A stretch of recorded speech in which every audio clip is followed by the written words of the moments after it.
Well, I guess I'll try to do this again.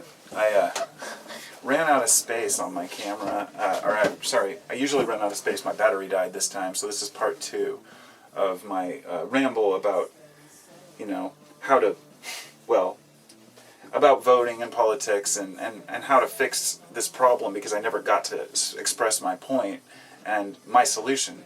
Because my belief is that anybody who's proposing ideas or problems, that's great. There are a lot of people out there screaming the sky is falling. But if you're not providing a solution to the current dilemma, then you're not helping. And it was Winston Churchill who said that democracy is the worst form of government, except all the others that have been tried. The idea being that it's the best we know. And a lot of people complain that it's a horrible way, and I say, well, what's the other option? Do you want a democracy, or do you want a dictator? I mean, there really aren't a lot of other options, and then people will say, well, no, we want the freedom to just do what we want. And humans just aren't that way. That's what I was getting at with the primate things. All primates they have structured communities, and then they have their borders and they have their groups, and that's how we humans are too, naturally. And we can overcome that tendency to want to be separate so we can come together. But people are still going to need their trust groups, and they tend to stick together. And races tend to stick together, and certain cultures and certain types of people and neighborhoods.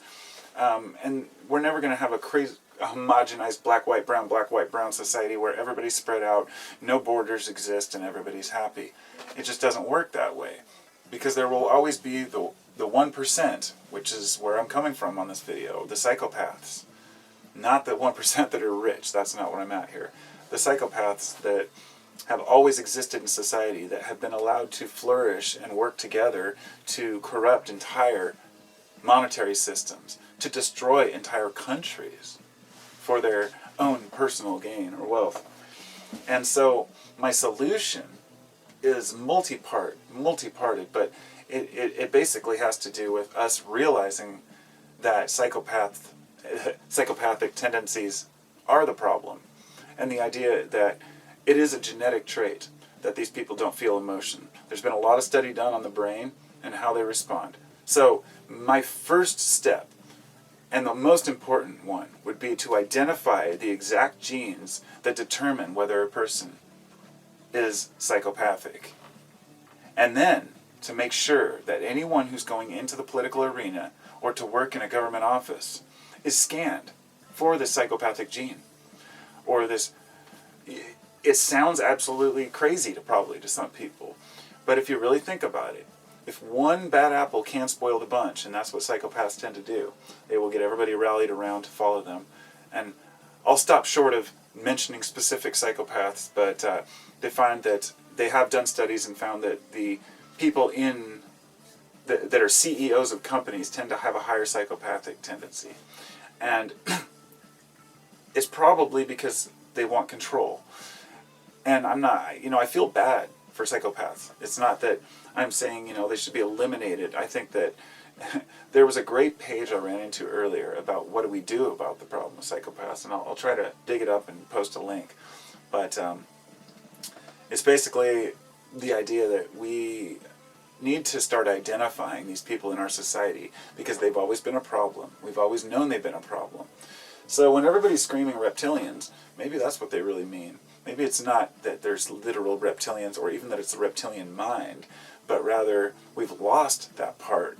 Because, see, reptiles seem to be emotionless creatures. They're solitary creatures. So the idea that, a psychopath would tend to be a solitary person, which they often are, it's not too far to look and see that, if we focus our energy towards stopping these people from doing what they do and not give them the power, and that means we as people have to be smarter about our purchasing power and the decisions we make, and we have to pay attention.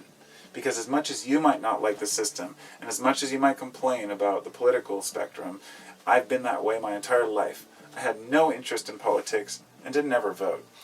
And one day a light went off and I said, it's true.